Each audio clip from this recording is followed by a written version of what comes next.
El encuentro de hoy es sobre redes sociales y democracia.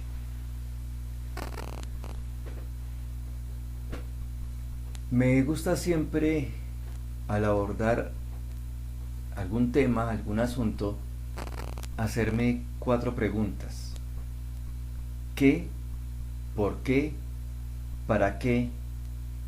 ¿Cómo? El qué me acerca a la noción, al concepto, a la definición. El por qué a su causa, a su historia, a su origen. El para qué a su finalidad, a su propósito, a su intención. Y el cómo a la manera de cómo alcanzar ese propósito o esa intención.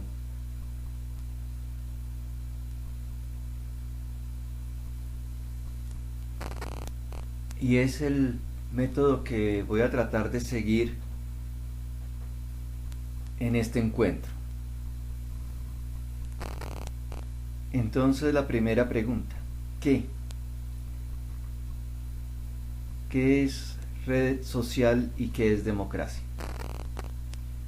Como la educación para la ciudadanía hace parte del área de ciencias sociales, voy a empezar desde casa entonces. Voy a empezar por democracia. En democracia decimos que es una palabra compuesta por demos y kratos. Demos significa el pueblo y kratos el gobierno, el poder de alguna manera. Entonces democracia viene a significar el gobierno del pueblo. A manera de comentario se dirá que la democracia es el gobierno del pueblo para el pueblo. Esto tiene una connotación histórica que de pronto menciono más adelante. Por su lado, las redes sociales, que sería la novedad frente a la democracia, pues hay que ubicarlas dentro de las relaciones interpersonales, vale decir, en el lenguaje que venimos utilizando nosotros, en el ámbito interpersonal.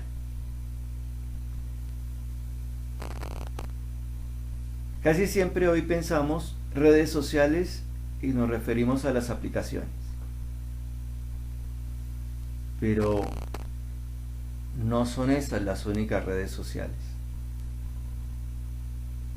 Son, si se quiere, unos instrumentos para las redes sociales, pero no son las redes sociales. Porque las redes sociales son entre personas. Y podemos encontrar redes sociales en el hogar, en nuestra familia. Esas relaciones entre padres e hijos, entre hermanos. La relación de pareja,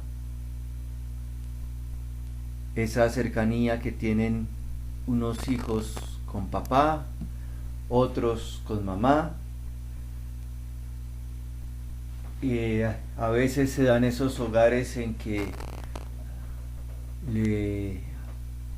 son muy cercanos los hijos hombres y muy cercanas las hijas mujeres, o muy cercanos los hermanos mayores, muy cercanos los hermanos menores. Cada una de esas cercanías conforman, si se quiere, una red social. De tal manera que en la familia, en el hogar, allí con las personas con que convivimos, formamos una red de redes sociales. Y eso lo hemos venido experimentando de manera muy especial en estos días por la situación nacional y mundial de salud. También vemos cómo esas redes que se dan en el interior del hogar se extienden hacia afuera. Y tenemos, por ejemplo, las redes con el resto de la familia, los abuelos, los tíos, los primos. Casi siempre esa red es más vertical, se habla más de los abuelos, se visitan los abuelos. Y a medida que vamos creciendo, como que va tomando fuerza la red de los primos. Y aquí se replican, se vuelven a ver muchos tipos de redes que ya se veían en el interior del hogar. Entonces a ciertas edades son los primos pequeños son los que juegan, los primos mayores son los que comparten de otra manera. Hay épocas entonces en que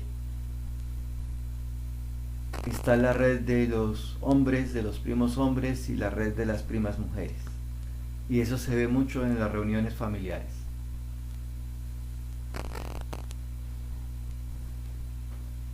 Y lo mismo sucede con los tíos. Tenemos afinidad con algunos más que con otros.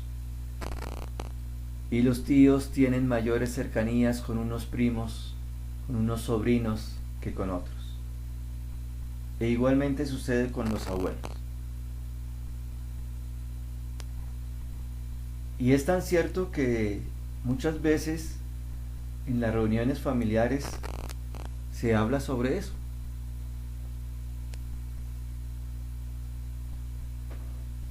También encontramos redes sociales en nuestro entorno, en el barrio, con nuestros amigos. Y allá reconocemos muy cercanos y nuestra red a los amigos con los que compartimos, a las amigas con que compartimos, a aquellos con los que jugamos, con los que hablamos. Y reconocemos otros grupos, otras redes. Así no los tratemos, reconocemos ciertos vecinos, ciertas relaciones de cercanía, los clientes, los vecinos que discuten, los que hacen programa juntos, los que se reúnen los fines de semana a hacer deporte.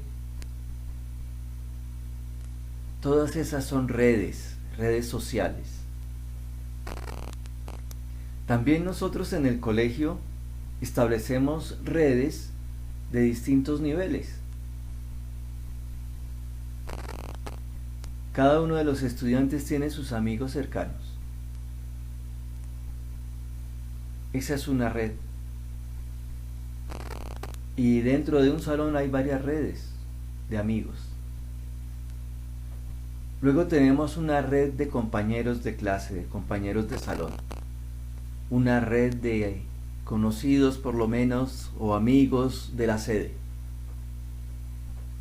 Y nuestra red con todos los estudiantes del colegio, con unos más cercanos y otros más lejanos. También tenemos redes con los docentes. Con algunos, como compartimos más, pueden ser más cercanas las relaciones.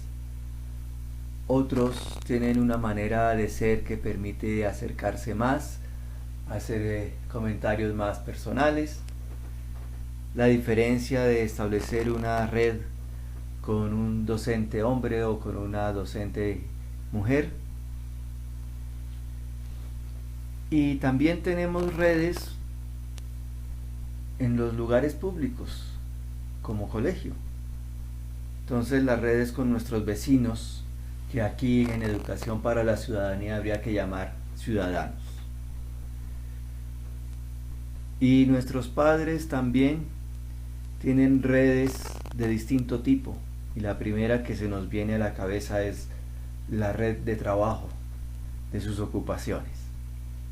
Entonces, como vemos, las redes sociales son amplias y se dan de diferentes maneras.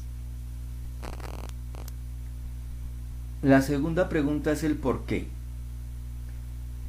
Y me voy a enfocar un poco en historia, en el desarrollo tanto de democracia como de redes sociales.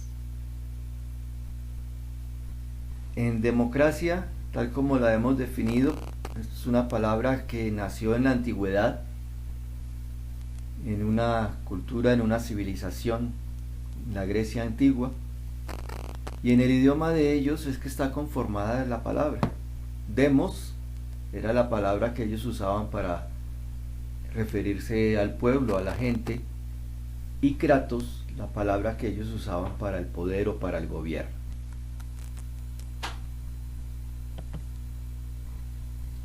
Entonces, para ellos, ¿qué era la democracia? La democracia, según esa definición, debería ser que todo el pueblo participara en el gobierno de la ciudad. Ellos, como país, como estado, eran solo la ciudad con sus campos de producción. Visto desde hoy, diríamos, se reunía toda la gente en un lugar, la plaza, el ágora, es el término que ellos utilizaban, para participar en la democracia, en la discusión de la democracia. Pero no era así. Primero, visto desde hoy, pues no participaban las mujeres.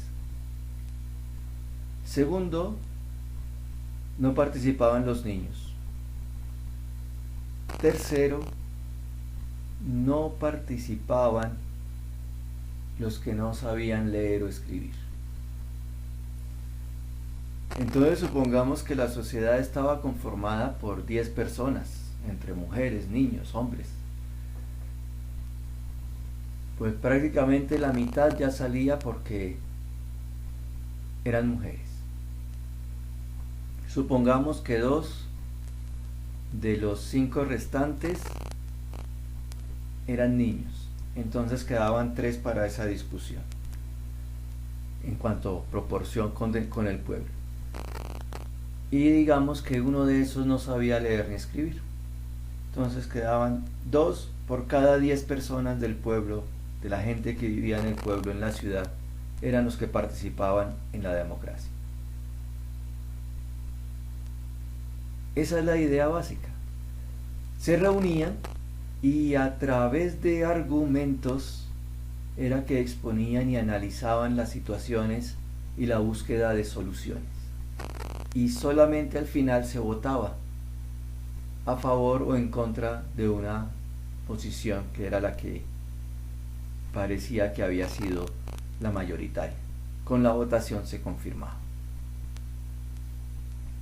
Y luego el encargado del gobierno de ejecutar eso era el que, con base en la decisión del pueblo, digamos que recibía el mandato para hacer las cosas.